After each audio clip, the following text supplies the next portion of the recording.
혹시 사초라고 들어보셨나요? 식물에 관심을 가지신 분이라고 하면 금방 아시겠지만 그렇지 않은 대부분의 사람들은 사초라고 하는 말이 좀 생소하지 않을까요? 사초라니 이게 도대체 무슨 이름이야 뭐야?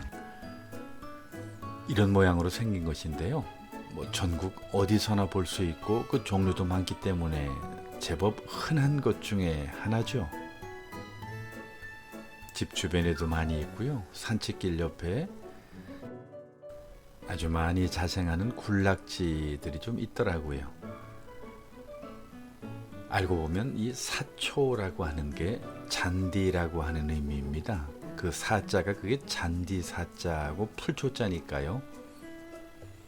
그래서 우리가 묘지에다 잔디를 입히는 그러한 작업을 보통 똑같은 한자를 써서 사초 작업이라 이렇게 말하기도 하잖아요. 잔디과라고 소개하면 아마 우리 한국인들에게 좀 더 쉽게 와닿고 보통 사람들에게도 이해가 좀 빠를 텐데 왜 사초라고 하는 표현을 썼는지 저도 잘 모르겠어요. 그저 제 생각입니다만 우리 구독자님들께서는 그냥 편하게 잔디과 이렇게 생각하셔도 되지 않을까 싶습니다. 그 린네의 현대 그 생물의 분류 아시죠? 계문, 광목, 과속종 하는 그 분류 책이 말입니다. 여기에 보면 사초과나 사초속으로 분류하는 그런 글들이 제법 많이 있어요. 그런데 그게 분명하게 과냐 속이냐라고 하는 차원에서는 일치하는 부분이 없더라고요. 작년에 제가 소개한 그 방동산이들이 있었는데요. 아마 이 같은 이 사초과라고 보셔도 무방할 듯 합니다. 어떤 곳에서는 오히려 이 사초들을 벼과라고 소개한 그런 기록들도 많이 볼 수가 있네요.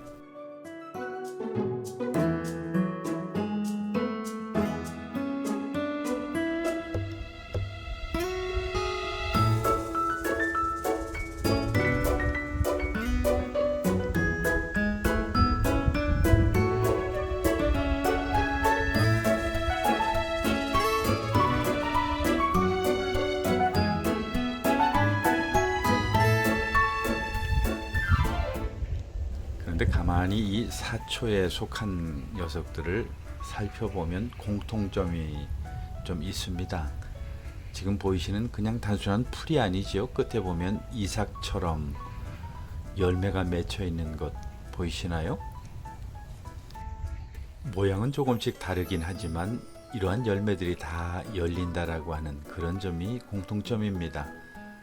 오늘 이 화면에 여러분들에게 소개하는 녀석은 갯사초라고 하는 놈인데요. 우리 주변에서 좀 가장 흔하게 볼 수 있는 것이 아닐까 하는 생각이 듭니다. 끝을 잘 보시면 보리이삭 같기도 하고 밀이삭 같은 이런 것들이 열려 있죠. 영락없이 정말 그 이삭이 꼭 닮아 있는 모습입니다.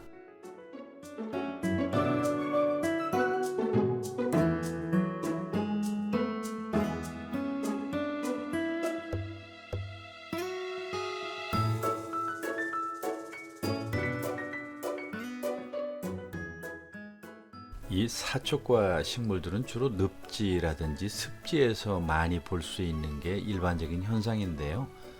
그렇다고 해서 꼭 습지나 늪지에만 가야 볼 수 있느냐, 그것도 아닙니다.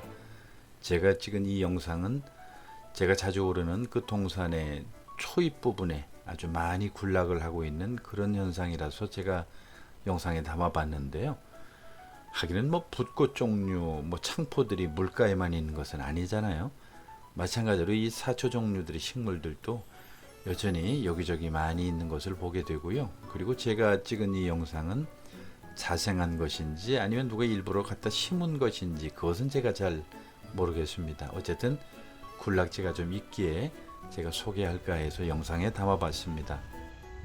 그런데 지금 보시는 이 영상의 이놈은 열매의 모양이 좀 다르죠? 이삭이 전에 앞에서 보았던 갯사초하고는 조금 다른 그런 모양의 사초라고 하는 것을 알 수가 있는데요. 이것도 우리 주변에 가장 흔하고 더 어쩌면 더 많이 볼 수 있는 그런 사초라고 생각이 됩니다. 괭이 사초라고 부르는 것인데요. 아마 제 주변에는 개사초가 많지만 우리 전국적인 분포로 본다고 한다면 이 괭이사초가 더 많지 않을까 그런 생각이 듭니다. 어쨌든 여기서 괭이사초가 더 귀한 대접을 받는 것을 보는데요. 하긴 저 말고 누가 이 사초에 관심을 갖고 쳐다보고 가까이 다가가겠어요? 문제는 이 사초 종류가 너무너무 많다라고 하는 것이고요. 심지어 전문가들처럼 아마 잘 모를거려. 세계에서 2,300여 종이나 되고 우리 한국에도 140여 종이나 이렇게 된다고 알려져 있으니까요. 이루 말할 수 없죠.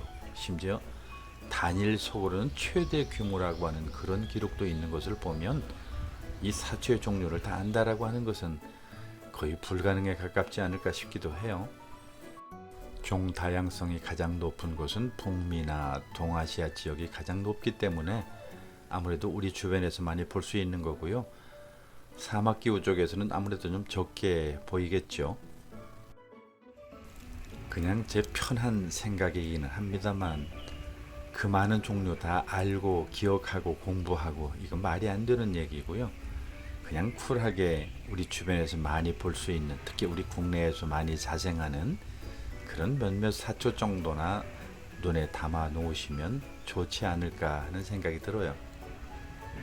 예를 들면 뭐 갯사초나 괭이사초 뭐 이런 몇 가지 정도 사초들 말입니다. 아니면 이런 종류의 식물을 그냥 사초라고 부른다 하는 이 정도만 알아도 되지 않을까요? 복잡한 것 계속 알고자 한다고 한다면 결국은 스트레스밖에 쌓일 것이 없으니까요. 물론 이런 것 공부하는 것이 즐거움이고 재미가 있어서 계속해서 공부하고 싶다고 한다면 뭐 다양한 전문적인 서적을 보고 공부하는 것도 좋고요. 그렇지만 취미가 공부가 되면 좀 곤란하죠. 그냥 취미는 취미일 뿐으로 알고 그렇게 취미로 즐기는 게 좋지 않을까요?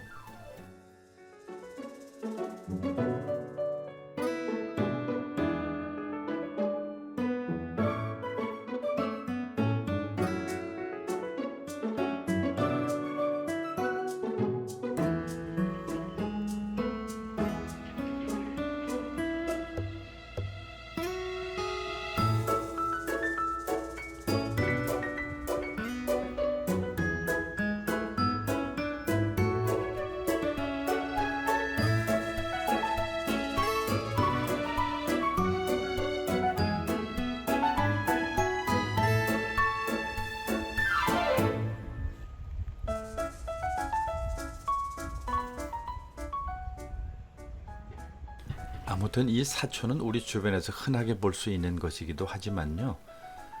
의외로 우리 생각 밖으로 쓸모 있는 그런 녀석이 바로 이 사초 식물입니다. 뿌리가 너무 잘 발달했기 때문에 보통 제방의 침식 방지에도 많이 사용되어지는 게 이 사초과 식물들이고요. 그뿐만 아니라 수변에 경관을 조성하는데 이 모양새가 다 이쁘기 때문에 많이 심어서 경관 조성하는 데도 사용을 하죠. 혹시 근처에 새로 생긴 공원의 연못 근처에 가본다고 한다면 아마 틀림없이 이런 사초 종류 몇 가지는 거기 심겨져 있을 겁니다. 이삭을 보셔서 아시겠지만 새 먹이로도 아주 이게 유용하게 사용되어진다고 그러네요. 특히 이 사초를 화면에서 보시면 알겠지만은 위로 쭉쭉 뻗은 이러한 모습들이 시각적인 만족감을 주기도 하고요. 그리고 주변 경관과도 잘 어울리기 때문에 공원에서는 조경의 필수품이라고 그렇게 말들을 하죠. 지금 보시는 화면에 혹시라도 조금 헷갈릴 만한 그 철사 같은 것들이 있죠. 이것은 골풀인데요. 사초하고는 조금 다릅니다. 제가 골풀은 별도로 한번 좀 소개할 계획이 있겠고요. 지금 보시는 이것, 이게 바로 사초과 식물들입니다.